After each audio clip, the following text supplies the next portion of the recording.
Malle Leis.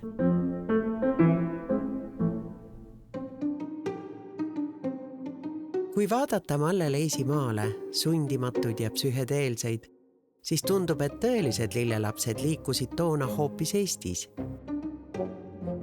Jah, see on värvide, taimede ja lillede džungel, kust ei tahagi välja tulla. Inimest on meil nii palju halli ja vihmast ja külma aega, et nagu siis veel hakata seda üles maalima ka nagu kurb. Suvest on kogu aeg puudus ja kevadest. Juba väga väikesel Malle Leisil olid alati omad peenrad. Aegamööda kujunes arusaamine, et taimede abil saab teha kõike seda, mida geomeetriliste kujundite või abstraktse kunsti vahenditega. Maalikunstis on kõik võrdsed, inimesed, loomad ja taimed, nii geomeetria rangus kui abstraktse maali vabadus. Kas maalimiseks alati on tarvis eeskuju või on nüüd vaimu niimoodi fantaasia tulemus? Mul on nii vilets fantaasia, mul on vaja natuuris. Iga maasikes ja iga lehekel on olemas olnud. Maalin mõnikord Võrumaal, Heinamaal istun rohu sees, kõrrekesed kasvavad ümberringi. Kakun üles, panen peo peale, maalin. Olemas. Lähen Raja tänava otsa juurviljapoodi. Poes on viinamaali.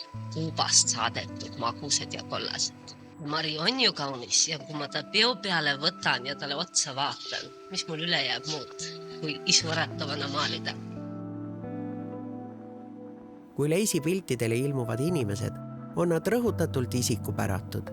Ilme lausa tardunud, nagu oleks Leis inimese kätte saanud hetkel, mil ta on kas sügavas mõttes või hoopis mõttepausil. Teinekord jälle näevad nad justkui miskit avastuslikku. Ühelt poolt oli Leis avangardrühmituse ankliige, mis vastandus toonasele Nõukogude kunstiideoloogiale. Samas sai temast ametlikult tunnustatud noor kunstnik.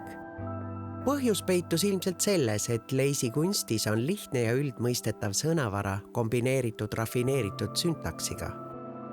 Tulemuseks on pilt, kus iga vaataja leiab midagi endale. Keda saaks jätta külmaks punase hobusega naine, kes kappab vikerkaare alt läbi?